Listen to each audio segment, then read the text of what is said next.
Have you ever felt completely alone? Like you've hit rock bottom, running from your past, with no idea what the future holds? You're not the only one. Let me tell you a story about a man named Jacob who found himself in that exact spot, with nothing but a rock for a pillow. Jacob wasn't a perfect man. In fact, he was on the run because he had just tricked his own family.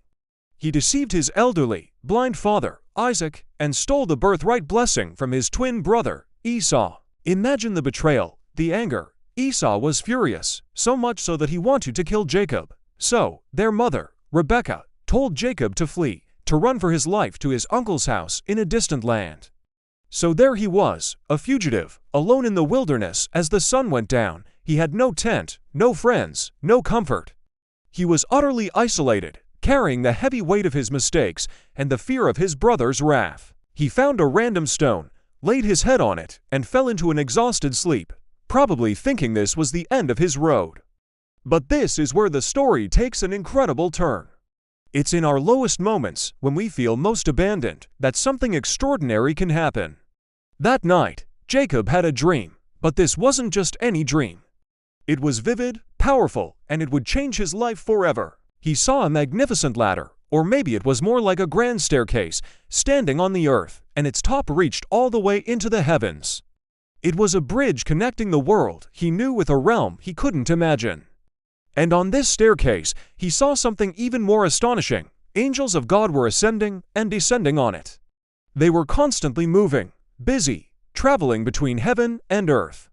It was a scene of constant, divine activity, a highway of celestial beings. This wasn't a static, silent heaven. It was active, engaged, and directly connected to the very ground he was lying on.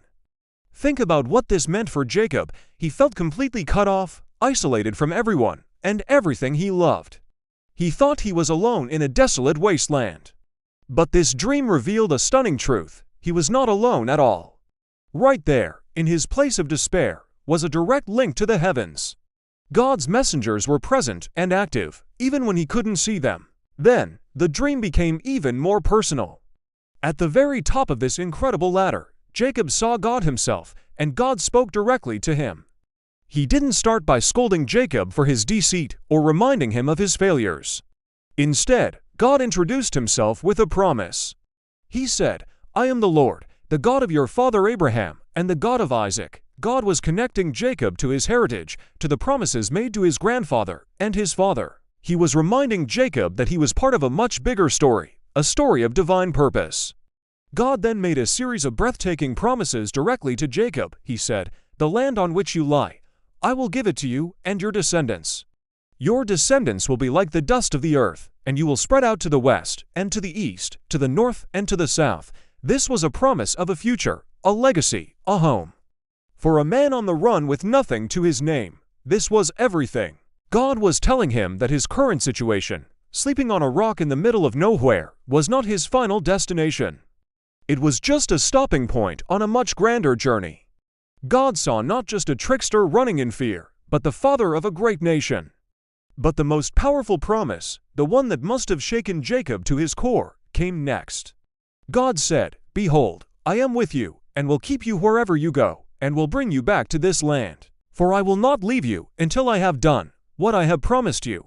I am with you," for simple words that changed everything. The God of the universe promised to be Jacob's personal companion, his guardian. He wouldn't just be waiting at the destination. He would be there for every step of the journey. He would protect him, guide him, and ensure that he returned safely. God promised not to abandon him. Imagine waking up from a dream like that. Jacob woke up, and the fear was gone, replaced by a profound sense of awe. He wasn't just in some random place in the desert. He said, "Surely the Lord is in this place, and I did not know it." He was terrified, but it was a holy fear, a sense of reverence. He realized he had stumbled upon sacred ground. He exclaimed, "How awesome is this place! This is none other than the house of God, and this is the gate of heaven." The very spot he had considered a place of misery was, in fact, a gateway to the divine, the rock he used as a pillow. He took that stone, set it up as a pillar, and poured oil on it to consecrate it, to mark it as a holy place. He named the place Bethel, which means house of God. This experience transformed Jacob. He went to sleep a fearful fugitive and woke up a man with a divine promise and a renewed purpose. He was still a flawed human being, and he had a long, difficult journey ahead of him. He would still face challenges, work for his deceptive uncle Laban for 20 years, and eventually have to face his brother Esau. But now, he carried something he didn't have before, the unshakable certainty that God was with him. The story of Jacob's ladder isn't just an ancient tale. It's a powerful reminder for every single one of us. How many times have we found ourselves in our own Bethel, a place of difficulty, heartbreak, or failure where we feel completely alone and cut off? Maybe it's the loss of a job, the end of a relationship, or a struggle with our health. We lay our head on our own rock pillow of despair, thinking that God is distant, that our prayers are hitting the ceiling.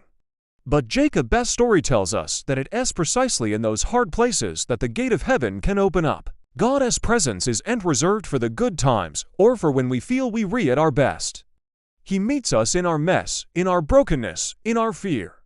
The latter shows us that there is a constant connection between heaven and earth, a connection we might not always see or feel, but it is there.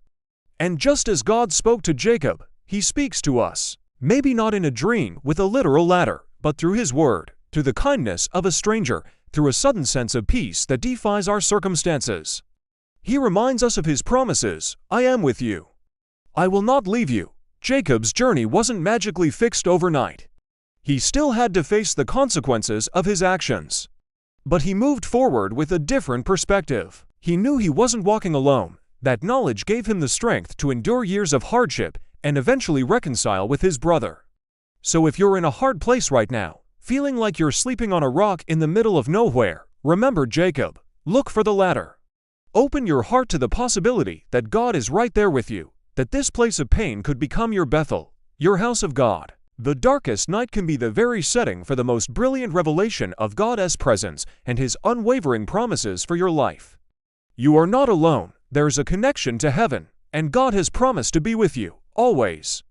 Thanks so much for watching. If this story resonated with you, hit that like button and subscribe for more content that explores these timeless truths.